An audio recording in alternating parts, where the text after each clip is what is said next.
मध्येच खुमखुमी येते, कोणाला तरी भाषण करायची आणि मग आम्हाला उत्तर द्यायला लागतात. ज्याला खुमखुमी आहे ना त्याने घ्यावं माईक आणि नंतर उत्तर द्यायला मी बसलेला आहे इकडे. एका EHV स्टेशन आणि हॉस्पिटल बद्दल फक्त एकच मिनिट बोलतो. EHV स्टेशन परिस्थिती सांगतो.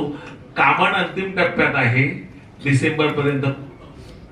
हे जे चिखलडोंगरीचं आहे, जागेमध्ये जागा हँडओव्हर झालेली, परत गेली, तिथे कोस्टल रोड आला, तिथे ह्या सगळ्यामुळे ती जागा परत बदलली आणि अंतिम काम तिथे चालू झालंय. EHV आहे.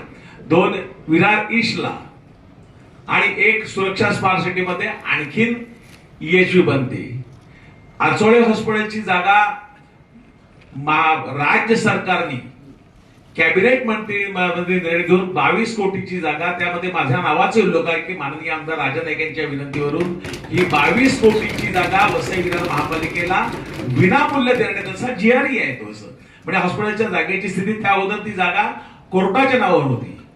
कोर्टाकडून PWD राज्य सरकारकडून महापालिकेला अशा प्रकारे ती वर्ग झाली. त्यामुळे EHV आणि हे झालं. महापालिका जो इलेक्ट्रिसिटी कोर्टाच्या नावावर होती. कोर्टाला तहसीलदार कचेरी, प्रांत ऑफिस सगळं दिलं. हायकोर्टाचे जज इकडे मला प्रश्न विचारला गेला किंवा प्रश्न उपस्थित केला तर त्याची उत्तरं माझ्याकडे तयार आहेत. तुम्ही पण तयार राहा. तर ते तहसीलदार कचेरी, प्रांत ऑफिस कोर्टाला वर्ग केल्यावर कोर्टाने त्याच्यावरचा अधिकार सोडला. हायकोर्टाच्या कोणत्या तरी महिला माननीय न्यायाधीश होत्या, त्या आलेल्या आणि त्यांनी त्यावेळी नोंदवायला सांगितलेलं. माहित नसेल तर इन्फॉर्मेशन देतो. उगीचच ते हॉस्पिटल आपलं राज्य शासनाकडे गेलं, इकडे गेलं, तिकडे गेलं. लांब बोलू नका, लांब बोलू नका. EHV स्टेशन चिखलडोंगरीचं रस्त्यामध्ये गेलं, कामठचं लवकर. तर तुमच्या कारकिर्दीत काय चालू झालंय तेवढं सांगा ना. तुमच्या कारकिर्दीत काय पास झालाय तेवढं सांगा, बाकी काय सांगू नका. हे सगळं आमच्या कारकिर्दीत राजेश पाटील, क्षितिज ठाकूर, हितेंद्र ठाकूर MMRDA ची कामं 24 ला पास करून घेतलेली. आज चुकून अज्जू पाटील तुमच्याकडे आहे का पत्र?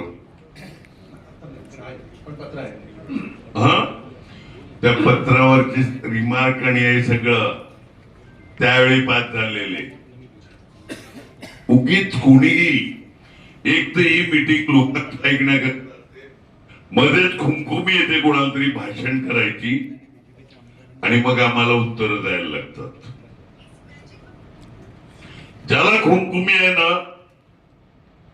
त्याने घ्यावं माईक आणि नंतर उत्तर द्यायला मी बसलेला आहे इकडे. हे सगळे विषय जे आहेत ते येत्या जीबी मध्ये आम्ही विषय घेतलेले आहेत. बिस्लरी 1 लिटर 20 रुपये, 7 रुपये 1000 लिटर पाणी देत होतो आपण. MMRDA आपल्याला भाव लावला आणि आज पण मला माहित नाही जो काय प्रशासकीय काळात झाला तो पाण्याचा खर्च काढण्याकरता, पॉप्युलर होण्याकरता भाषण करणं. हा, मी फक्त सांगतो MMRDA ची 2024 ला केलेली पास केलेली कामं मुख्यमंत्र्यांच्या सहीनी, कमिशनर मुखर्जींच्या सहीनी, त्याचं काय झालं 3 वर्षात? जे काय सबस्टेशन केलेली त्याचं काय झालं? त्याचं पण उत्तर द्या ना जरा.